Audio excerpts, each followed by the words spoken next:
Good evening and welcome to Greater Somerville for April 5th, 2011. I'm Joe Lynch. Alexandra Bagus and Martha Shanahan are my guests tonight. They are two of the editors of the Tufts Daily, the independent student news source at Tufts University, the official newspaper of the student body at Tufts. It was founded in 1980 and continues to provide the up-to-date and newsworthy reports to the students, staff, and neighbors of the university. It is my pleasure to welcome to Greater Somerville two of the editors of the Tufts Daily, Alexandra Bagus and Martha Shanahan. Welcome to you both. Thank you. Thank you. Welcome to you both. We just did a little tour of the studio down here. It's a cute little place. Thank you, Martha. So before we start, I think I told you I have my little public service announcements that I have to make, so bear with me. I'll get through them quick, and we're going to come back and we're going to talk to Alexandra and Martha about the Tufts Daily. So before we start, a couple of brief announcements. My many thanks to Somerville's own quarterly glossy magazine, the Somerville Scout, for the shout-out that they gave to Greater Somerville in this quarter's edition. Those were mailed to approximately 30,000 households here in Somerville, and we hope you enjoy the edition. Thank you to Holly Banks and to the folks at Somerville Scout.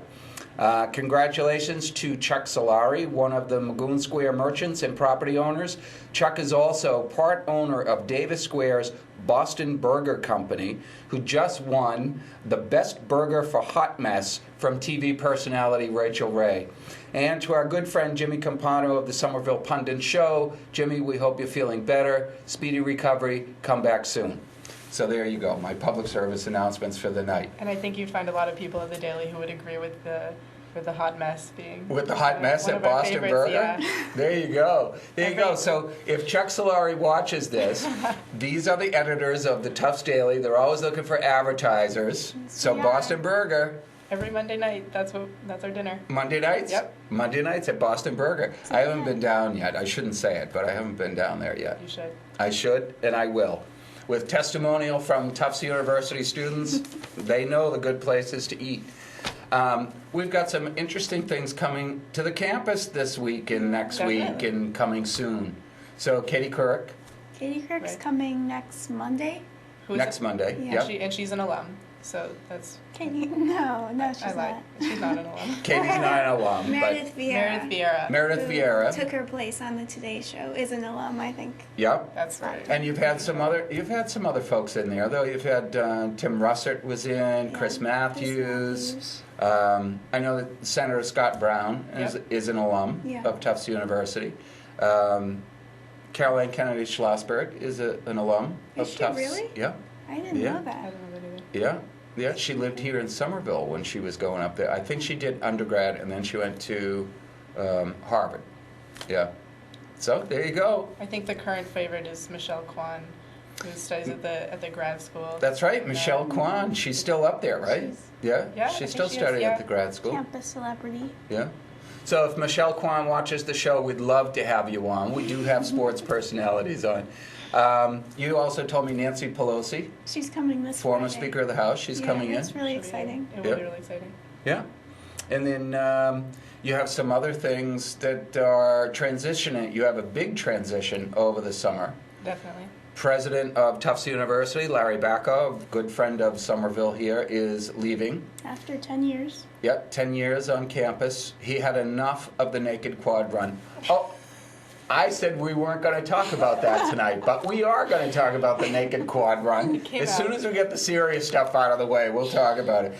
But Larry is leaving. He is. And our new president is, let me see if I get his name right, Tony Monaco. Close. Monaco. Very close. Tony Monaco. Yeah. President Tony Monaco. So hopefully, I think I told you before the show, we've extended the invite to Larry Bacow to come on and say goodbye to his Somerville neighbors. So hopefully we can get the new president in, I'm sure too. that'd be a good show. Yeah. Now, you guys, you've interviewed President Bacow a few times before. Yeah, we've sat down with him a couple of times. Me for the first time this semester. I'm sure Ali has multiple times. Yeah. And I'm he sure makes that himself extremely accessible. His his schedule is packed to the brim, and Sure. he always makes time for us. We've Yeah. always appreciated it. Does he do guest editorials at the paper as well? No. He has occasionally for NQR. He did submit something because it was something that was important to him and something Right. that he thought that Right. needed to get out through the daily. So he did write something. But about that. I think he really makes an attempt to remain more hands-off and in the background rather than keeping his Yeah, face. because you are an independent Right. organization within the university. So why don't we go right into it and talk a little bit. You know, I told you before the show, we've had folks from the Boston Globe, from the Somerville Journal, from other media types in here. But what's unique about Tufts Daily is that your audience really is the university. Right. It is, yeah. And I noticed you have 4,000 editors on the paper? It seems Slightly like less, that yeah. sometimes. Our office is small enough that it seems like that. No, our masthead is about 100 people, which means we have formally 100 editors. And when you include contributing writers and daily staff writers, that can grow anywhere from around 150 to 175. Wow. Yeah, it's a pretty big undertaking. Yeah. Now, how is the paper funded? Is that all through subscriptions, or do you get grants, or It's mostly advertising. mostly advertising? Yeah. We don't get much through subscriptions at all. Our email subscriptions are free, and not a lot of people purchase the print subscription. So it's really all advertising. And that was interesting. We were talking before the show that it amazed me what you told me about.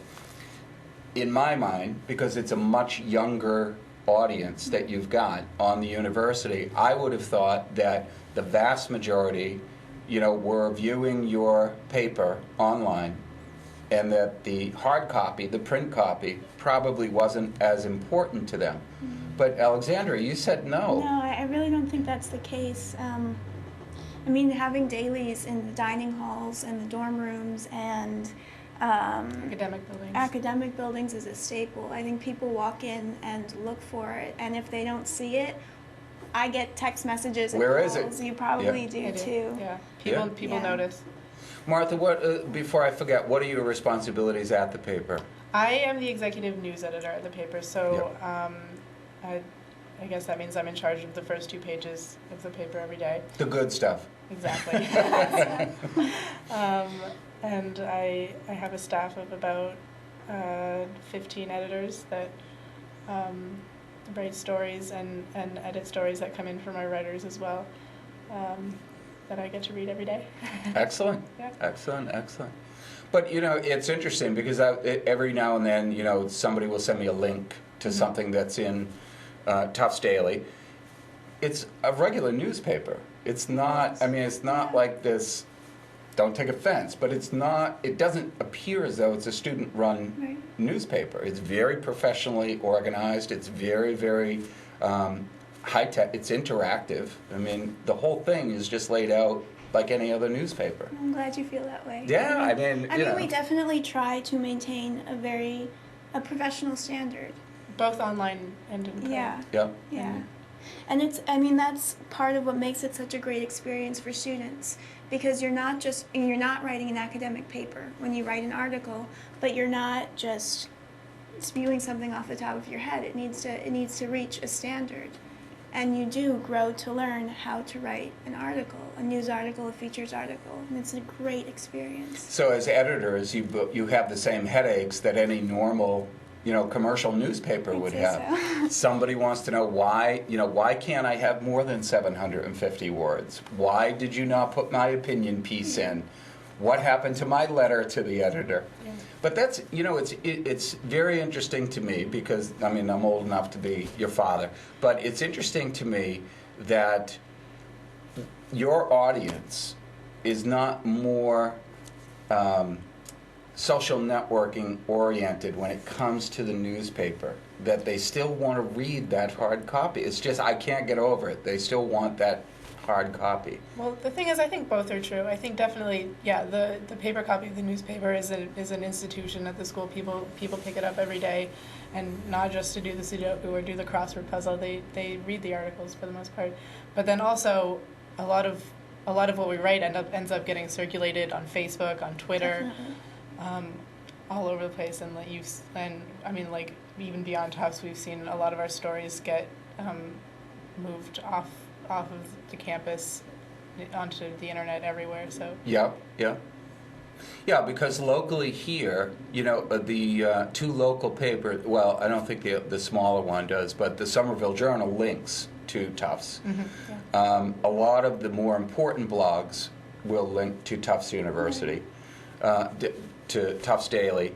And then we were talking before the show, there's a natural flow between the four organizations.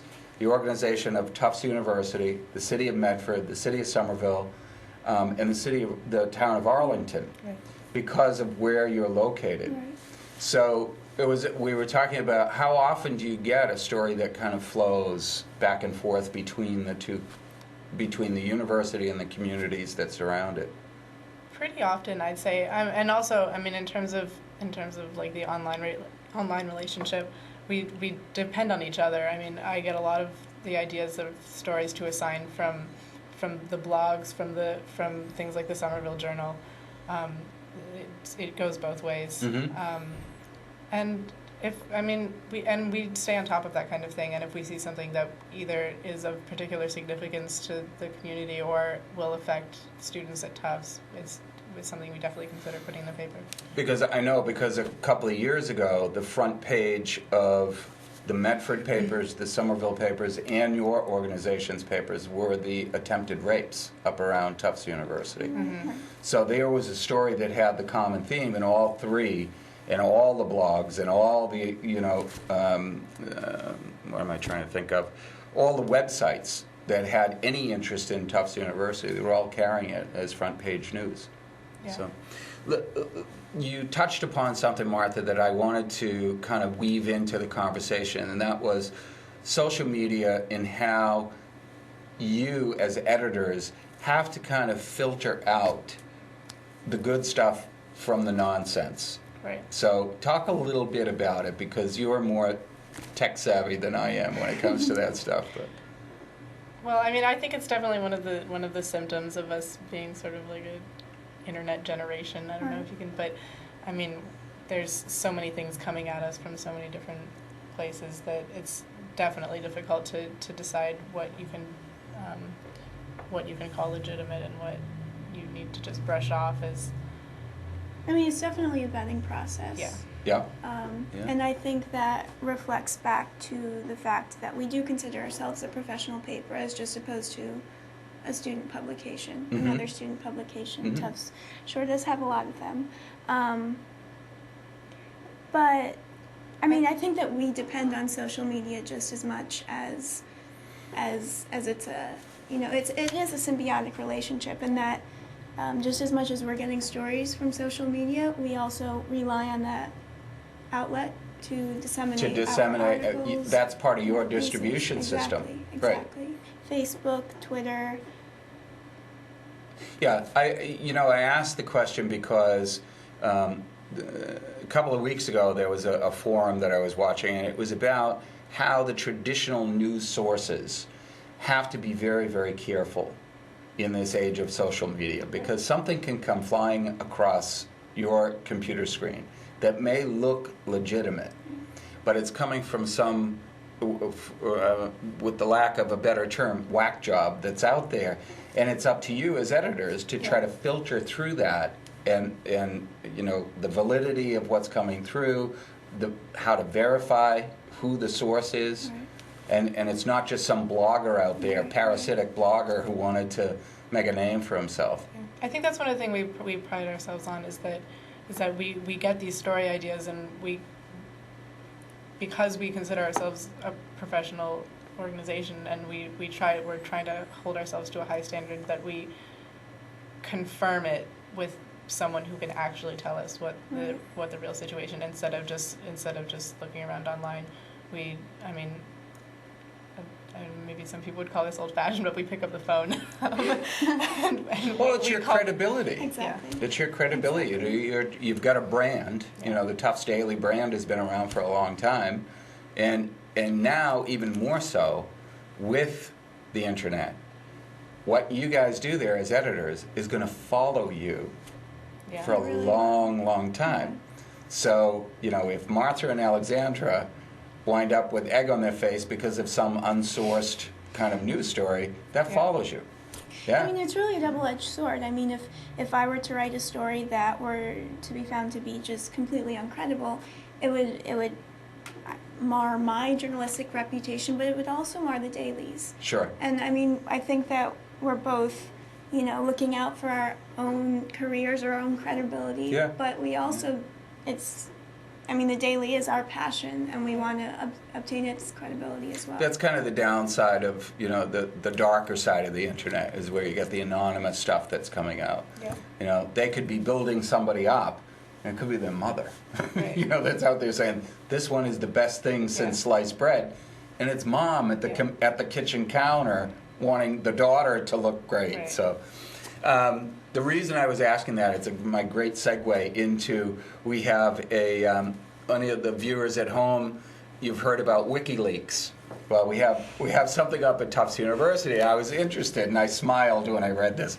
It's called Jumbo Leaks. Yeah. Jumbo Leaks. For those of you who don't know, Jumbo is the mascot of Tufts University athletics and the school itself. And Jumbo used to be the elephant in P.T. Barnum's Yeah. P.T. Barnum's There's a whole circus. story behind that Right. itself. So poor Jumbo went up in flames one night, I think. He did. Yeah. But anyway, the nickname that they've given to this pseudo leak about Tufts University's financial status and some of the companies that they invest in, they nicknamed it Jumbo Leak. So I'm not going to give it away, but we had talked about it, that you as editors had to make a decision on whether or not this was a credible and viable story for the paper. Right. So can you give me a little bit more on how you made your decision and why you made the decision not to publish at first? So, a group of students had contacted us, and I think it was in mid-February, bringing to our attention that they had a list of companies that the university invested in. We met with them and we talked about it to both to gauge their motivations in wanting to air this information to the public and to gauge the credibility of the document, its veracity, its authenticity. And we decided at the time not to publish for a couple reasons. The first is that the investment practices of Tufts are kept highly confidential. They're basically what I consider to be the equivalent of classified information for the university. And so if we were to reveal this information, it would first have to be authenticated. But it By would, the university. by Right. an official, right, a Yeah. credible official. But there would also need to be a reason to do so.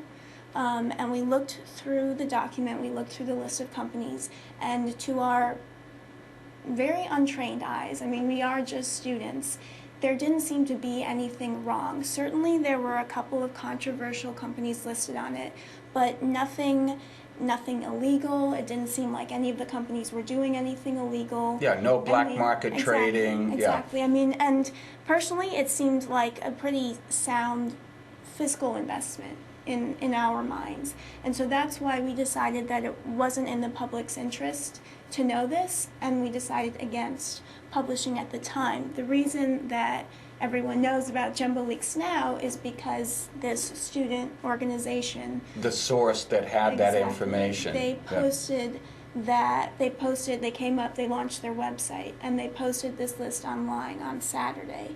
And then it becomes a matter of public information. Right. And then we can report on it. Right. And it was our responsibility to do so.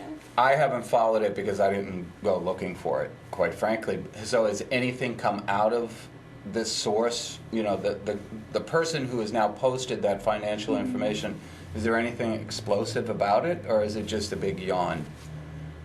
I think one of their motivations behind putting it up online is that they have objections with some of the companies that Yeah. are on the list. Sure. Which, I mean, as Ali said, we haven't confirmed that it's actually an accurate representation. But Right. they do take issue with some of the moral concerns about Right. about a couple of the companies. Well, it would be interesting, it'd be interesting now to see what the public thinks of those companies, or is this a singular person who objected to the way that Tufts was investing their yeah. money? I think another motivation beyond just the companies that were on the list is that Tufts Endowment, like I said, its investment practices are kept very confidential. And so there is this sweeping urge across colleges, across the nation, for endowments to become more transparent. Mm-hmm. And so there is a student group on campus that does push for this endowment transparency. It is separate from the group that did post this information. They made that very clear to us.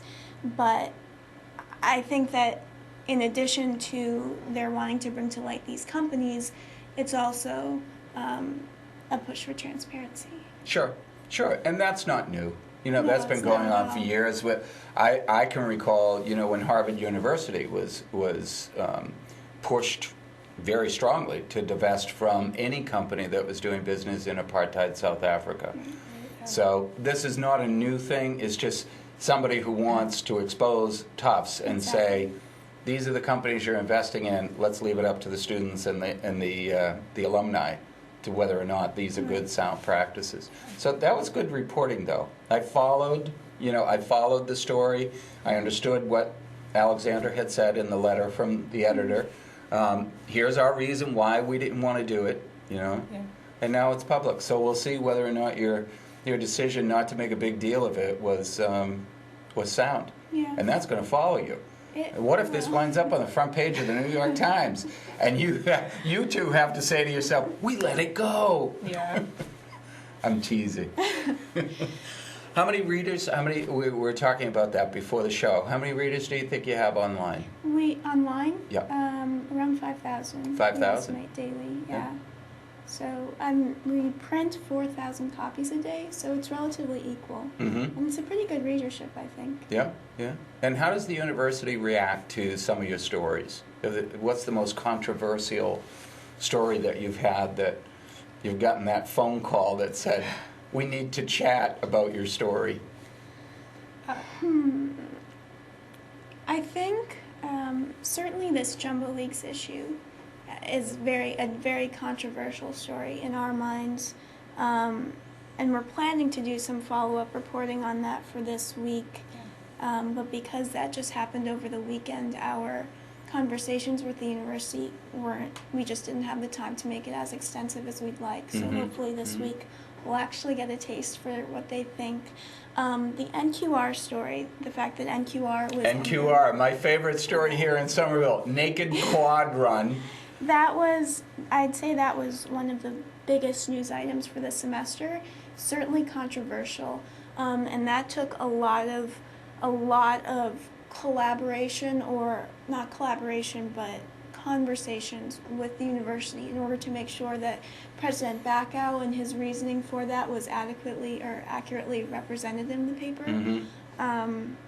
Let me just give the viewers at home a quick snapshot. For those of you who probably don't pay attention to naked students running through the quad at Tufts University, it's been a tradition for a while now up there. And when does it hit? It hits in the cold months. The end of class is in December. December. So at the end of December, the student bodies up at Tufts University dispense with clothing in a cold December night in New England. I don't know why you want to do that in December, and then they run around the quad, and it's been filmed and it's been talked about, and the Somerville Journal covers it here, and the blogs all Twitter about it, and for us, because we're a very provincial city here in Somerville, we always, the reporters from some of the local papers always snapshot from behind. Nothing is done. But the university made a decision because of several people becoming extremely ill due to drinking and whatever, that this thing was getting out of hand. So President Bacow and the student and the university decided no more naked quad runs. Yeah. Right. And I think it was his principle, thinking that the fact that it is a pretty major tradition at Tufts didn't outweigh the fact that its students were in danger. Yeah, I mean, his logic, I think what I read online and you know, talking to some other people was that it now became a public safety issue, Yeah. plain and simple. You know, if you have that many students running naked, drunk, and at night, it's probably not the best thing in the world. So it's unfortunate. I don't know how the Somerville News is going to carry it. You know, they're going to have to just keep rerunning the old videos Yeah. of. Sorry to disappoint. Yeah, I know. But how about managing? You know, it's going back to that social media thing again. How do you manage the bloggers? Do you just delete if it's an offensive kind of comment on any of your stories?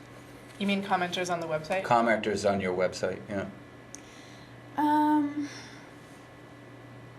Readers and users are welcome and encouraged to comment on our stories, and if it's critical, we're a public organization, Yeah. and we're going to take it, and we should. If there is libel, it will be removed. If it's slanderous, we're certainly going to have a discussion about it. But if it is just, I mean, we welcome criticism. We And that's welcome it also- for our op-ed page. That's also one of the ways. I mean, it's a daily paper. We have a lot of people working on it. We're bound to get something wrong once in a while. That's Yeah, one of the ways definitely. that people can let us know if we've gotten something wrong, Definitely. and we like to fix it as soon as possible. That's great. Yeah. Well, what's next? After you're done, you're a senior this year. I am. Yeah, and you're moving on. I'm not going to ask you about The job situation. the job situation. I never ask a senior graduating It's a from college or dangerous university. question. So, but you're going to move on. Are you going home or are you going to stay in the area? I'd like to stay in New England. We would love for you to stay in Somerville. Thank you. And Martha, how about yourself? I've got two more years left at Tufts. You're going to stay with the paper? I think so. Yes. Yeah, great. Great. We'll see. Great. Well, you're always welcome to come back here on Greater Somerville if you got something you want to pump about the paper. Yeah. Thank you. All us media types, you know, we feed off of each other. So Exactly. It's been a pleasure having both of you. Thank you very And if I don't much. see you again, best wishes. But try to stay in Somerville. It's a great place to locate. I agree. There you go. I want to thank my guests tonight, Alexandra Bagus and Martha. Martha, I lost your last name. Shanahan. Martha Shanahan for Like- joining me here on Greater Somerville. As always, Somerville, stay tuned and stay informed.